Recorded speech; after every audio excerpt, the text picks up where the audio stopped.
Welcome back and happy Black History Month. I am so excited to show you how I got this smoky purple cut crease.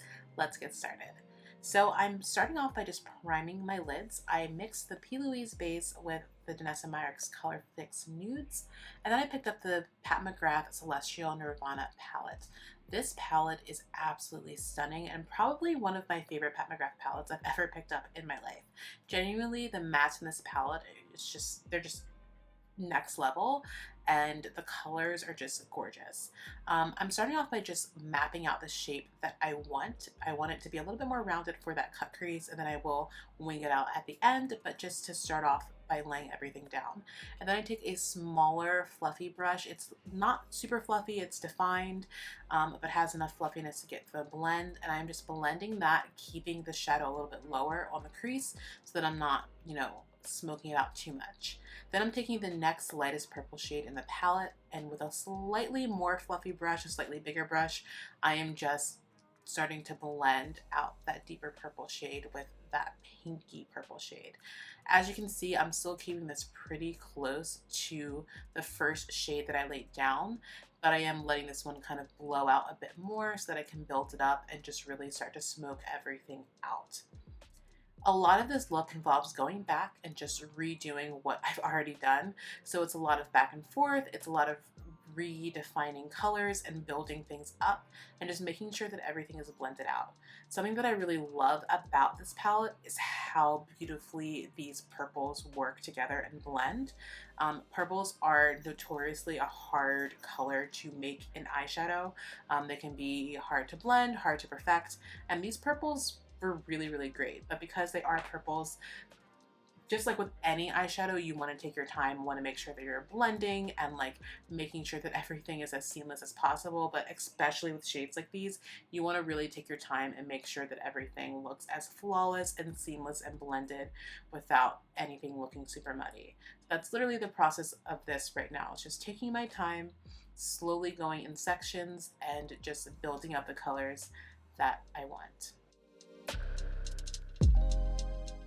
So after I took a clean brush with nothing on it just to smoke out and diffuse the edges of that lighter shade, I'm trying this hack that I've been seeing online lately, which is that you take your eyelash curler and put a little bit of product on it and use that to help map out your cut crease. And I don't mind this trick. It works. I will say it's not foolproof because, as you can see, I made one line higher than the other. You do have to like really mind how you're angling everything, and I did have to go back and try to adjust it a bit, but it ended up working out. They weren't exactly perfect and even like I would have wanted them to be, but it did make the process a little bit faster for me, outside of having to like correct everything. And then I just went ahead and filled it in because I was going in with the same colors kind of over and over. I didn't feel the need to like, wipe away the base and start in with a completely new clean base because I was just going to be going in with a shimmer shade that complemented that anyway and re-emphasizing those purples and pinks. And I just took my time to just make sure that the lines were as even as possible so that my crease didn't look like two completely different things.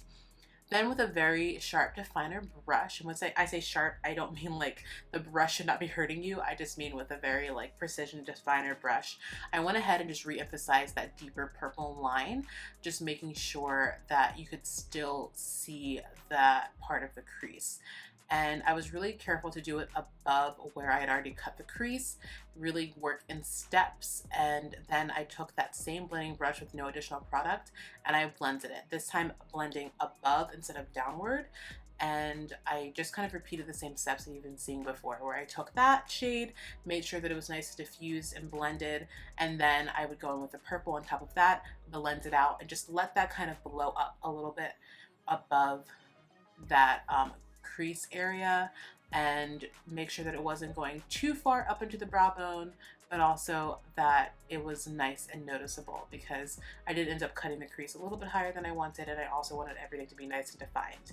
And then because I did this, I just wanted to make sure that my actual cut crease was still nice and defined. So I just went back in with a little bit of product and just cleaned up those lines a bit to make sure that everything was still very noticeable. Now I'm doing a tip that I actually forgot about, but I've been watching Savannah, I believe her name is Savannah Styler again, and she reminded me about the old trick of taking some glitter glue and applying that as a base for your shimmers, and I'm so glad that I did because look at how gorgeous this is. It just made everything pop, and I feel like the Mcgrath shimmer shades are always so beautiful, but sometimes you just need a little bit of something extra to really make it pop the way that I want it to. And so this was it. And you can see that like it's still gorgeous with a brush, but you can definitely see the difference. It's not as metallic and it's not as in your face. And so I definitely used a brush for the more detailed areas. But in general, I just went back in with my finger and was very careful and precise about where I placed the pigment so that I made sure that everything was like as in your face and bold and bright as possible. And I mean, look at this shimmer. It's gorgeous. It is gorgeous. It's gorgeous. Even more beautiful in person. And what I love is the light is hitting in all the right places. And then again, we go back into the blending. So when you're blending with a shimmer, you want to make sure that you are taking your time and doing things in layers. So I'm taking that lighter pinky purple shade and then I'm reapplying some of the shimmer and just blending it out.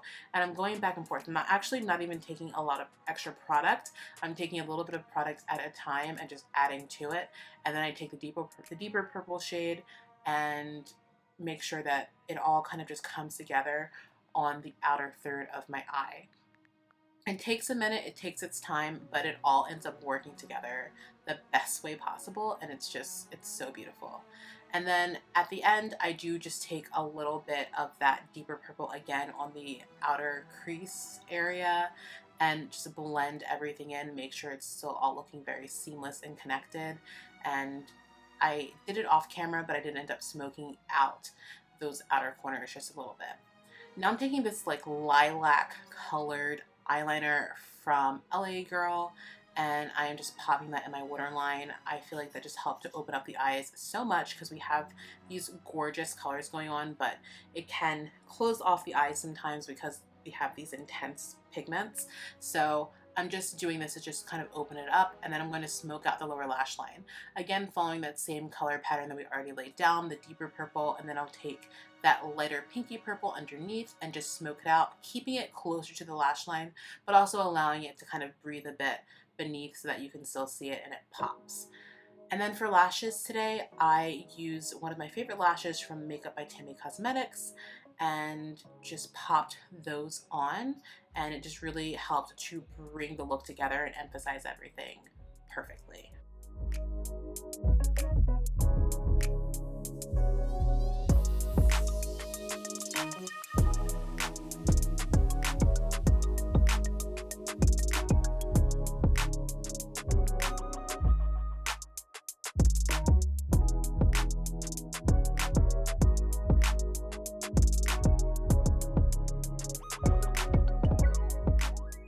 And to wrap everything up, I just reached into the palette one more time and I picked up this very pretty kind of champagne-y pink shade to go into the inner corner, and I just went ahead and blended that out with a nice defined pencil brush and just took my time to make sure that that just really blended and was nice and seamless with everything and like brought to it rather than taking away. And y'all, that completes this look, and let me tell you, I am in love with this look. It turned out even better than I could have imagined, and I just love the way that it blended, the colors, the tones. It's so beautiful, and I love this palette. Thank you all so much for watching. I will see you all in my next one, and make sure to give this video a big thumbs up, comment down below, and subscribe. Bye, my loves.